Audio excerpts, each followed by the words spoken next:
అనవసరంగా కాంగ్రెస్ పార్టీ నాయకులను నోరు జారి తిట్టి నవ్వుల పాలు కాకు, మాతో తిట్లు తినకు, మళ్ళా ఉల్టా తినకు. అది నీ పేకే మంచిది కాదు. అది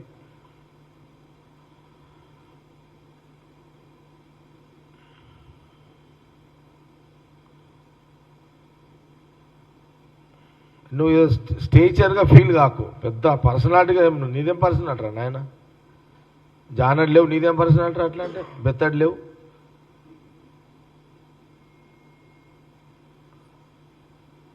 నువ్వు కాంగ్రెస్ పార్టీ ముఖ్యమంత్రి రేవంత్ రెడ్డిని, కాంగ్రెస్ పార్టీ మంత్రులని, నాయకులని అన్నందుకే ఇన్ని మాటలు రావాల్సి వస్తుంది. ఇంకా నువ్వు మళ్ళా ఏడన్నా తప్పిదాన్న నోట్లకైతే ఏదైనా వచ్చిందో దీని అయ్యే ముచ్చట్లు తిడతా నేనైతే. ఇక నేను నా తిట్లు మామూలుగా ఉండేవి.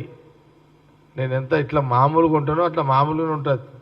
నేను తిట్లకు మళ్ళీ నువ్వు ఇక తలకాయ ఆడబెట్టుకోవాలని కూడా తెలియదు నీకు.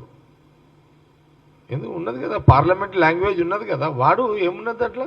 నువ్వు ఆల్రెడీ ఎంపీవి కదా, పార్లమెంట్ లాంగ్వేజ్ వాడుకో.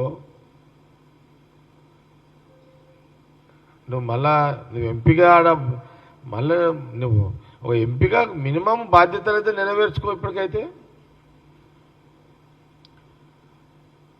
₹1 తెచ్చే సూరత్ లేదు నీకు. పార్లమెంట్ నువ్వు ఎంపీ ఉన్నావు, తెలంగాణ రాష్ట్రానికి నిధులు కావాలని అంటే పోయి ఎంపీగా పోయి నరేంద్ర మోడీ గారితో మాట్లాడి ₹1 తెచ్చే సూరత్ లేదు. మాటలు మాట్లాడతావు నాయన. నువ్వు ఏం మాటలు రా, బేకు మాటలు అవి. ఎవడా మనటోడు లేక అనుకుంటున్నావు ఏం నువ్వు?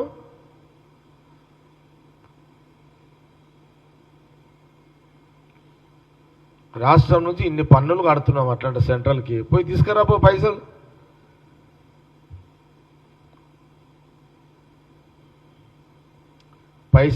ఢిల్లీ నుంచి పైసా తెచ్చే సూరత్ లేదు, పెద్ద పెద్ద మాటలు మాట్లాడతావు.